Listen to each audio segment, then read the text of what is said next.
আজকের গল্পটা একজন বাবাকে নিয়ে। পুরো পৃথিবীর সবাই জম্বি হয়ে যাওয়ার পরেও সে তার নিজের পরিবারকে বাঁচানোর জন্য আপ্রাণ চেষ্টা করতে থাকে। নিজে জম্বি হয়ে গিয়েও বাবা নামের এই মানুষটা তার পরিবারের প্রতি দায়িত্বের কথা ভোলে না। এটা আমার দেখা জম্বি মুভিগুলোর মধ্যে সেরা একটা মুভি, কেননা শেষে গিয়ে কখন যে নিজের অজান্তে আপনি কেঁদে ফেলবেন সেটা টেরই পাবেন না। গল্পের শুরুতেই আমরা অ্যান্ডি আর তার একটা ছোট্ট একটা পরিবারকে দেখতে পাই। পরিবারে তার ওয়াইফ আর একমাত্র মেয়ে আছে। সে তার ওয়াইফ আর মেয়েকে অনেক ভালোবাসে। তাদের শহরে জম্বি ভাইরাস ভয়াবহ আকার ধারণ করেছে, এজন্য সে তার পরিবারকে নিয়ে একটা বোট হাউসে চলে এসেছে। সে বোট হাউস থেকে বাইরে তাকিয়ে দুটো বাচ্চাকে দেখতে পায়। সে বাচ্চাদেরকে খুবই পছন্দ করে, তাই তাদেরকে দেখতে পেয়ে হাত নাড়িয়ে হাই বলে। এমন সময় সেখানে বাচ্চা দুটোর বাবা চলে আসে আর তার দিকে বন্দুক তাক করে বাচ্চাদের থেকে দূরে থাকতে বলে। কিন্তু লোকটার ব্যবহার দেখে অ্যান্ডি খুবই অবাক হয়। তারপর সে তার বোট হাউসের ভেতরে চলে আসে। সেদিন রাতে অ্যান্ডির ওয়াইফ কেট তাকে বলে, আমাদের কাছে আর 3 দিনের খাবার আছে, এজন্য আমাদের খুব দ্রুত এখান থেকে বের হয়ে একটা শহরে যেতে হবে। আমি একটা শহরের কথা জানি যেটা এখান থেকে 30 কিলোমিটার দূরে। সেখানে গেলে আমরা অনেক খাবার জোগাড় করতে পারবো। কিন্তু অ্যান্ডি কোনোভাবেই রিস্ক নিতে চাচ্ছে না। অবশ্য সেটা নিজের জন্য নয়, বরং ভয় পাচ্ছে তার ওয়াইফ আর মেয়েকে নিয়ে। তাদের কিছু হয়ে গেলে সে সহ্য করতে পারবে না। সে তার ওয়াইফকে এই ব্যাপারটা বোঝানোর চেষ্টা করে। পরের দিন সকালে অ্যান্ডি দূর থেকে একটা ভাঙা বোট দেখতে পায়। সেটা দেখে তার মনে হয় এই বোটটাতে হয়তো খাবার থাকলেও থাকতে পারে, তাই সে সাথে সাথেই বোটটার কাছে চলে যায়। তারপর সে ওই বোটটার ভেতরে ঢুকে পড়ে আর সৌভাগ্যক্রমে সেখানে সে প্রচুর খাবার খুঁজে পায়। কিন্তু হঠাৎ করেই তার মনে হয় বোটটার ভেতরে কেউ আছে, তাই সে দ্রুত খাবার নিয়ে সেখান থেকে বের হয়ে তার বোট হাউসে চলে যায়। অনেকগুলো খাবার জোগাড় করতে পারায় অ্যান্ডির ওয়াইফ খুবই খুশি হয়। তার ওয়াইফ কেটের মনে হয় ওই বোটটাতে হয়তো আরো প্রয়োজনীয় অনেক জিনিস আছে। এই কারণে অ্যান্ডি ঘুমানোর পর সে ওই বোটটাতে চলে যায়। সে ভেতরে এগিয়ে যখন আরো জিনিসপত্র দেখছিল, তখন সেখানে থাকা জম্বি তার উপর অ্যাটাক করে। ফলে সেই জম্বি ভাইরাসে আক্রান্ত হয়ে যায়। আর এই জম্বি ভাইরাসটা অন্যান্য ভাইরাসের চাইতে একটু ব্যতিক্রম, কারণ এই ভাইরাসে আক্রান্ত হলে তার হাতে প্রায় 48 ঘন্টা সময় থাকে। 48 ঘন্টা পরে সে পুরোপুরি জম্বিতে পরিণত হয়। এদিকে অ্যান্ডি যখন ঘুম থেকে ওঠে তখন সে রুমের ভেতরে রক্ত দেখতে পায়, আর এতে করে সে বুঝতে পারে তার ওয়াইফকে হয়তো কোনো জম্বি অ্যাটাক করেছে। সে তখন তার ওয়াইফকে পাগলের মতো খুঁজতে শুরু করে। কিছুক্ষণ পর সে তার ওয়াইফকে ওয়াশরুমে খুঁজে পায়। সে দেখতে পায় জম্বি তার ওয়াইফের পায়ে কামড় দিয়েছে আর সেখান থেকে প্রচুর পরিমাণে রক্ত বের হচ্ছে। এদিকে কেট তার হাতে 48 ঘন্টার একটা টাইমার সেট করেছে, কারণ সে জানে 48 ঘন্টা পর সে পুরোপুরি জম্বিতে পরিণত হয়ে যাবে। অ্যান্ডি কেটকে বলে, তুমি চিন্তা করো না, আমি তোমার কিছুই হতে দেব না। আমি তোমাকে ডাক্তারের কাছে নিয়ে গিয়ে ট্রিটমেন্ট করব। তোমার কিছু হয়ে গেলে আমি আর আমার মেয়ে কিভাবে বাঁচবো? এরপর অ্যান্ডি কেটকে ডাক্তারের কাছে নিয়ে যাওয়ার জন্য বাইরে বের হয়। তারা রাস্তাতে একটা গাড়ি খুঁজে পায়। সেই গাড়ি করে তারা সেখান থেকে চলে যায়। কিছু দূর যাওয়ার পর কেট অ্যান্ডিকে গাড়ি থামাতে বলে, কারণ সে তার মেয়ের রোজের ডায়াপার চেঞ্জ করবে। কিন্তু সময় বাড়ার সাথে সাথেই কেটের শরীর খারাপ হতে শুরু করে। কেট ছটফট করতে করতে অজ্ঞান হয়ে যায়। অ্যান্ডি যখন কেটকে জড়িয়ে ধরে, তারপর কেটের জ্ঞান ফিরে আসলে তারা আবার গাড়িতে বসে। তখন কেট তাকে বলে, প্লিজ আমাকে চলে যেতে দাও, তা না হলে তুমি আর আমার মেয়েও এই ভাইরাসে আক্রান্ত হয়ে যাবে। প্লিজ আমাকে চলতে দাও। কিন্তু অ্যান্ডি তার ওয়াইফকে হারাতে চায় না, তাই সে তাকে অনেক বুঝিয়ে আবার গাড়িতে তোলে। এরপর তারা আবার চলতে শুরু করে। কিছুটা যাওয়ার পর তাদের গাড়ির সামনে একটা জম্বি চলে আসে। ফলে কন্ট্রোল হারিয়ে তাদের গাড়ি একটা গাছের সাথে ধাক্কা খায়, তাই তারা গাড়ির ভেতরে অজ্ঞান হয়ে যায়। এরপর অ্যান্ডির জ্ঞান ফিরে আসলে সে দেখতে পায় তার ওয়াইফ কেট পুরোপুরি একটা জম্বিতে পরিণত হয়ে গেছে। সে কোনো উপায় দেখতে না পেয়ে মেয়েকে নিয়ে পালিয়ে যাওয়ার চেষ্টা করে। সে যখনই তার মেয়েকে কোলে নিতে যাচ্ছিল, তখনই তার ওয়াইফ কেট তার হাতে কামড় দিয়ে দেয়। ফলে অ্যান্ডিও এই ভাইরাসে আক্রান্ত হয়ে যায়। কোনো মতে সে তার মেয়ে রোজকে নিয়ে সেখান থেকে বেরিয়ে আসে। এদিকে রোজের মন খারাপ দেখে সে তাকে হাসানোর চেষ্টা করে। এরপর অ্যান্ডি তার হাতেও তার ওয়াইফের সেই টাইমারটা সেট করে নেয়, কারণ সেও 48 ঘন্টার মধ্যে জম্বিতে পরিণত হয়ে যাবে। সে তার মেয়েকে নিয়ে অনেক বেশি চিন্তিত ছিল। এরপর সে তার মেয়েকে পিঠে করে নিয়ে চলতে শুরু করে। যাওয়ার সময় অ্যান্ডি রাস্তায় সে জম্বিকে দেখতে পায়, যাকে সে গাড়ির সামনে দেখেছিল। তাকে দেখতে পেয়ে অ্যান্ডি অনেক রেগে যায়, কেননা এই জম্বির কারণে তারা অজ্ঞান হয়ে গিয়েছিল। ফলে সে তার ওয়াইফকে ট্রিটমেন্ট করাতে নিয়ে যাওয়ার আগেই তার ওয়াইফ জম্বি হয়ে গিয়েছে। অ্যান্ডি যখন জম্বিকে মারতে যাবে, ঠিক তখনই সেখানে থমিন নামের ছোট্ট একটা মেয়ে চলে আসে। সে বলে, প্লিজ আমার বাবাকে মেরো না। আমি আমার বাবাকে অনেক ভালোবাসি। অর্থাৎ এখানে বোঝা যায় থমিন এই জম্বির মেয়ে। থমিন একটা পাথরের সাহায্যে তার হাত কেটে ফেলে। মেয়েটা রক্তগুলো যেদিকে যেদিকে লাগিয়ে দিচ্ছিল, জম্বিটা সেটা ফলো করতে করতে সেদিকে এগিয়ে যাচ্ছিল, কারণ জম্বিরা রক্তের গন্ধে অ্যাট্রোকড হয়ে যায়। এভাবে থমিন তার বাবাকে সেখান থেকে নিয়ে যায়। এরপর হাঁটতে হাঁটতে অ্যান্ডি সেই শহরটাতে পৌঁছে যায়, যেই শহরের কথা তার ওয়াইফ তাকে বলেছিল। সেখানে সে একটা স্কুল দেখতে পায়। সে স্কুলটার ভেতরে ঢুকে যায়। অ্যান্ডি পুরো স্কুলটাকে ঘুরে ঘুরে দেখে। হঠাৎ করে সে একটা ক্লাসরুমে অ্যাডা নামের একজন টিচারকে দেখতে পায়। অ্যান্ডি তখন অ্যাডার কাছে সাহায্য চায়। অ্যাডা অ্যান্ডির ক্ষতস্থানে মেডিসিন লাগিয়ে দেয়, আর সে অ্যান্ডিকে তার মেয়েকে নিয়ে সেই রাতটা ওখানেই থেকে যেতে বলে। অ্যান্ডি অ্যাডার ব্যবহার দেখে অনেক খুশি হয়, তাই সে মনে মনে চিন্তা করে তার মেয়ে রোজকে সে অ্যাডার কাছেই রেখে যাবে। কিন্তু সে রাতের বেলা দেখতে পায় না, অ্যাডার মাথায় কোনো চুল নেই। অ্যান্ডি তখন চিন্তা করে সে যদি তার মেয়েকে অ্যাডার কাছে রেখে যাওয়ার পর অ্যাডা যদি মারা যায়, তাহলে তার মেয়েকে দেখার মতো কেউ থাকবে না। তাই সে তার সিদ্ধান্ত পরিবর্তন করে। এদিকে দেখা যায় থমিনের মা গ্রামের লোকদেরকে নিয়ে জম্বিদের সাথে লড়াই করছে, কিন্তু সে আশেপাশে থমিনকে না দেখে চিন্তিত হয়ে যায়। সে সেখানে থমিনকে খুঁজতে শুরু করে। থমিন তার বাবাকে একটা পাহাড়ের গুহায় লুকিয়ে রেখেছিল, কারণ সে জানে গ্রামের লোকেরা তার বাবাকে পেলে মেরে ফেলবে। কিন্তু সে তার বাবাকে এতটাই ভালোবাসতো যে একটা জম্বি হয়ে যাওয়ার পরও সে তার বাবাকে হারাতে চায় না। এদিকে সময় বাড়ার সাথে সাথেই ধীরে ধীরে অ্যান্ডির শরীর খারাপ হতে শুরু করে। সে ছটফট করতে করতে অজ্ঞান হয়ে যায়। সকালে জ্ঞান ফিরলে সে দেখে তার কাছে আর মাত্র 32 ঘন্টা সময় আছে। আর এই 32 ঘন্টার মধ্যে তার মেয়ে রোজের জন্য তাকে কোনো না কোনো জায়গা খুঁজে বের করতে হবে, যেখানে সে রোজকে রেখে যেতে পারবে। তাই সে আর দেরি না করে তার মেয়েকে নিয়ে বেরিয়ে পড়ে। কিছু দূর যাওয়ার পর সে একটা গাড়ি দেখতে পায়। সেই গাড়ির পাশের একটা গর্তে একটা লোক আটকা পড়ে আছে।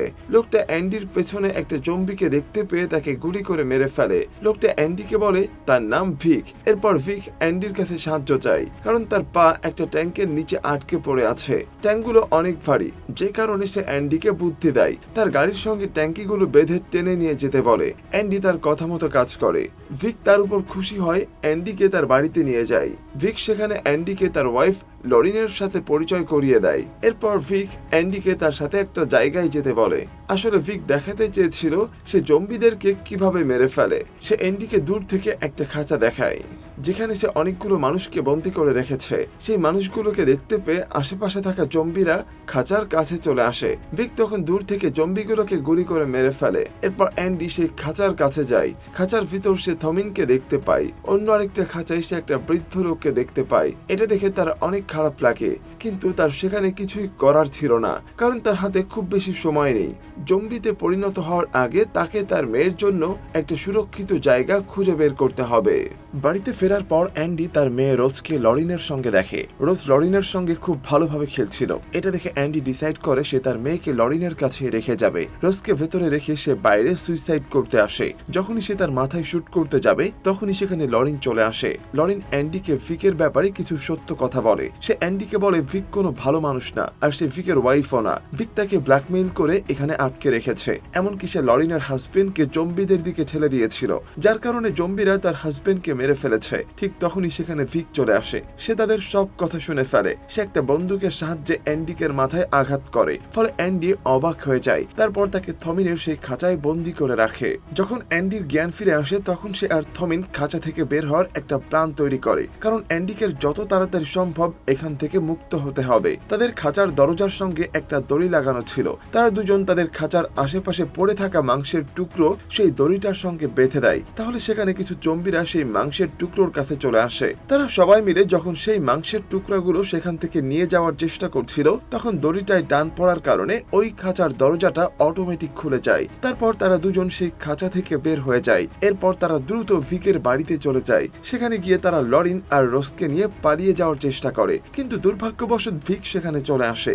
ভিক অ্যান্ডিকে গুলি করে, কিন্তু তাকে বাঁচানোর জন্য লরিন সেই গুলির সামনে চলে আসে, ফলে লরিন সেখানেই মারা যায়। এরপর অ্যান্ডি আর থমিন রোজকে নিয়ে পালিয়ে যেতে সক্ষম হয়। পরের দিন সকালে অ্যান্ডি আর থমিন যখন রাস্তা দিয়ে হাঁটছিল, তখন অ্যান্ডি থমিনকে বোঝানোর চেষ্টা করে বলে, তোমার বাবা আর কখনো ঠিক হতে পারবে না, বরং সে যদি বেঁচে থাকে তাহলে অনেক মানুষই এই ভাইরাসে আক্রান্ত হয়ে যাবে। এই কথাগুলো শুনে থমিন অনেক কষ্ট পায়। সে কিছুতেই তার বাবাকে হারাতে হারাতে চায় না। সে দৌড়ে সেই জায়গাটায় যাচ্ছিল যেখানে তার বাবাকে রেখে এসেছিল, কিন্তু সে ওখানে পৌঁছানোর আগেই থমিনের মা তার বাবাকে মেরে ফেলেছে। তারপর তার লাশটাকে অনেকগুলো কাঠ দিয়ে ঢেকে রেখেছে যেন তার শরীরের ভাইরাস অন্য কারো শরীরে যেতে না পারে। থমিন তার মৃত বাবাকে দেখে অনেক কষ্ট পায়। কাঁদতে কাঁদতে থমিন মাটিতে বসে পড়ে। সে সামনে থেকে একটা পাথর নিয়ে নিজের মাথায় নিজে আঘাত করতে শুরু করে। অন্যদিকে অ্যান্ডি তাকে অনেকভাবে সান্ত্বনা দেওয়ার চেষ্টা করে। এরপর সে তার মেয়েকে নিয়ে আবার চলতে শুরু করে, কারণ তার কাছে আর মাত্র 9 ঘন্টা সময় আছে।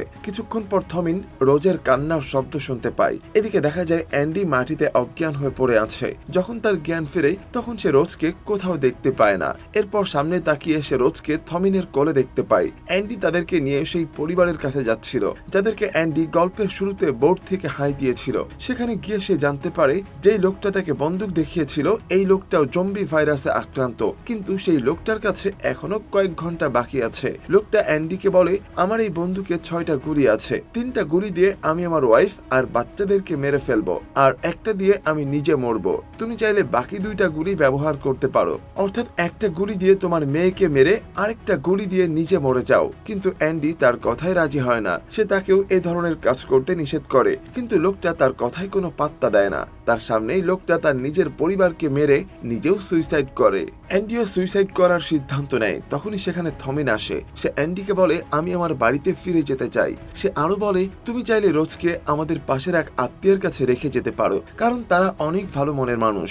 অ্যান্ডির কাছে যেহেতু আর কোনো উপায় ছিল না, তাই সে থমিনের কথায় রাজি হয়ে যায়। একটু দূরে যাওয়ার পর তারা একটা ডানেলের কাছে চলে আসে। তারা সেখানে ভিককে দেখতে পায়। ভিকের হাত থেকে বাঁচার জন্য অ্যান্ডি রোজকে নিয়ে একটা গাড়ির ভেতর লুকিয়ে পড়ে, কিন্তু ভিক অ্যান্ডিকে ধরে ফেলে। সে অ্যান্ডিকে গুলি করে দেয়। এরপর থমিনের কাছ থেকে রোজকে নিয়ে নেয়। থমিন সেখান থেকে নিচে পড়ে গিয়ে মাথায় প্রচন্ড আঘাত পায়। অন্যদিকে অ্যান্ডি নিজেকে সামলে নিয়ে ভিকের কাছে আসে রোজকে উদ্ধার করার জন্য।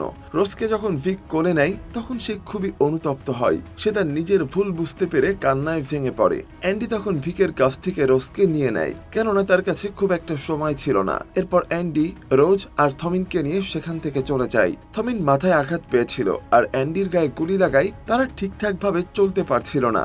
অনেক কষ্ট করে সামনের দিকে হেঁটে যাচ্ছিল, কারণ যেভাবেই হোক থমিন আর রোজকে সুরক্ষিত জায়গায় পৌঁছে দিতে হবে। কিন্তু মাঝপথেই তার শরীর প্রচন্ড রকমের খারাপ হতে শুরু করে। সে যন্ত্রণায় মাটিতে ছটফট করতে শুরু করে। এরপর সে তার সামনে রক্তমাখা কিছু মানুষের মাংসের টুকরো দেখতে পায়। অ্যান্ডি তার মেয়ের রোজকে শেষবারের মতো আদর করে নেয়। সে তার মেয়েকে মন ভরে দেখে। সে কিছুতেই চাচ্ছিল না তার মেয়েকে রেখে মারা যেতে, কিন্তু তার আর কিছুই করার নেই। ভাগ্যের পরিহাসে তার আদরের মেয়েকে ছেড়ে চলে যেতে হবে। সে থমিনকে বলে, রোজ আমার অনেক আদরের মেয়ে, তুমি তাকে কখনো কষ্ট দিও না। আমি মারা যাওয়ার পর আমার মেয়েটাকে একটু দেখে রেখো। তার কাছে আর বেশি সময় ছিল না, তাই সে একটা লাঠির মধ্যে মাংসের কিছু টুকরো বেঁধে নেয়। তারপর রোজ আর থমিনকে তার কাঁধে উঠিয়ে নেয়। সে থমিনকে বলেছে মাংসের টুকরোগুলো দেখিয়ে তাকে অ্যাট্রাক্ট করার জন্য, যেন সে জম্বি হয়ে গেলে তাদের কোনো ক্ষতি না হয়। অন্যদিকে আমরা থমিনের মা আর গ্রামের লোকজনদেরকে দেখতে পাই, যারা আশেপাশে থাকা জম্বিদের সাথে লড়াই করছিল। হঠাৎ থমিনের মা অ্যান্ডির কাঁধে থমিনকে দেখতে পায়। সে নিজের মেয়েকে দেখতে পেয়ে অনেক খুশি হয়ে যায়। এদিকে অ্যান্ডি সম্পূর্ণভাবে জম্বিতে পরিণত হয়ে গেছে। গ্রামের লোকেরা তাকে দেখতে পেয়ে মেরে ফেলতে চায়, কিন্তু থমিন তাদেরকে বাধা দেয়। অ্যান্ডি তার জীবনের একদম অন্তিম পর্যায়ে চলে এসেছে। সে শেষবারের মতো তার ছোট্ট পরিবার তার কথা মনে করতে থাকে, যেখানে শুধুমাত্র ভালোবাসা ছাড়া আর কিছুই ছিল না। এরপর সেই আদিবাসীরা অ্যান্ডিকে মেরে ফেলে। তারপর থমিন রোজকে তার মায়ের হাতে তুলে দেয়। তারা রোজের শরীরে অ্যান্ডির লেখা একটা কথা দেখতে পায়। অ্যান্ডি রোজের শরীরে সবাইকে উদ্দেশ্য করে থ্যাংক ইউ লিখে গেছে, অর্থাৎ সে তার মেয়েকে রাখার জন্য সবাইকে ধন্যবাদ জানিয়েছে। এরপর গ্রামের লোকজনেরা অ্যান্ডিকেও কাঠ দিয়ে ঢেকে দেয়। অ্যান্ডি মারা যাওয়ার পরেও সে সফল হয়েছে, কেননা সে তার মেয়েকে একটা ভালো পরিবারের কাছে তুলে দিতে পেরেছে। আর এর মধ্য দিয়ে শেষ হয়ে যায় আমাদের আজকের গল্পটা। আসলে বাবা আমাদের জীবনে এক অমূল্য সম্পদ। জীবনের যে কোনো কঠিন পরিস্থিতিতে কেউ পাশে না থাকলেও একজন বাবা তার সন্তানকে রক্ষা করার জন্য লড়াই করে যায় জীবনের শেষ মুহূর্ত পর্যন্ত। এমনকি নিজের সন্তানের জন্য জীবন দিতেও পিছপা হয় না।